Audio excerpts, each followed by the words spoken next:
Bagaimana hukumnya zikir memakai tasbih?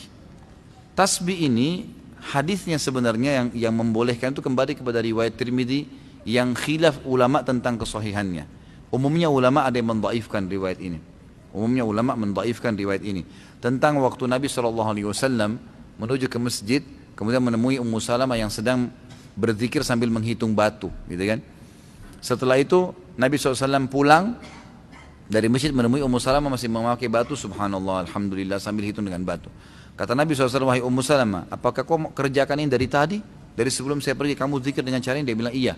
Kata Nabi SAW, saya sudah membaca zikir yang mengalahkan jumlah pahala zikirmu dengan cara saya membaca, misal habis subhanallah baca ada khalqihi wa ridha nafsihi wa zinata arsy wa midada kalimati, sejumlah makhluknya Allah. Jadi bilang subhanallah ada khalqi, sejumlah makhluknya, wa ridha nafsi, sampai dia ridho dengan dirinya sendiri Allah SWT, wa zinata arsy, sebanyak jumlah perhiasan singgasananya, wa midada kalimati, juga sebanyak jumlah kalimat-kalimatnya.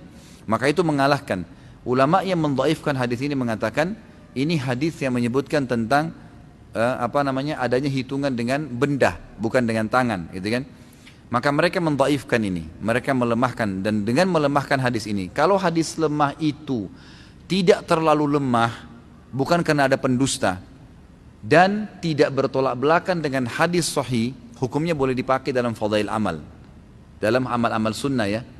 Tapi ternyata pendapat pertama mengatakan ada hadis Nabi yang diriwayatkan Imam Bukhari berbunyi, tangan jari yang dipakai bertasbih itu akan menjadi saksi hari kiamat, menjadi saksi pada hari kiamat. Maka pendapat pertama mengatakan, maka kalau dipertemukan antara hadis ini yang sahih, tasbih berhitung dengan jari menjadi saksi hari kiamat, dan ini Ummu Salamah menggunakan batu sementara hadisnya lemah, maka didahulukan yang ini, otomatis kan gitu. Maka mereka mengatakan ini lemah, tertolak dengan hadis sahih, maka itu adalah perbuatan yang bid'ah, gitu kan? Tidak dibolehkan. Pendapat kedua mengatakan tidak bentrok antara hadis pertama dengan hadis kedua, tidak bentrok, karena hadis pertama hanya menjelaskan perilaku Ummu Salamah yang menggunakan batu. Hadis kedua menyebutkan tentang lebih baiknya kalau menggunakan jari.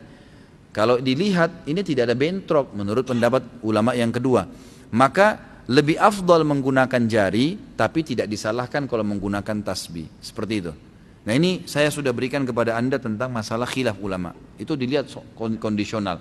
Saya bahasakan afdolnya menggunakan jari. Menggunakan jari. Ini terus kita biasakan gitu kan. Tapi kita tidak boleh 100% menyalahkan orang yang menggunakan tasbih itu, karena masih ada pendapat ulama tadi yang saya sebutkan. Kalau memang bid'ah, kenapa di Mekah dari Madinah banyak sekali dijual tasbih? Terus tujuan mereka jual tasbih untuk digunakan sebagai alat apa? Bukankah tolong-menolong dalam keburukan dilarang? Tenang akhi, jangan vonis. Ini luar biasa, ini bertubi-tubi. Tenang saja ya. Sudah saya jelaskan.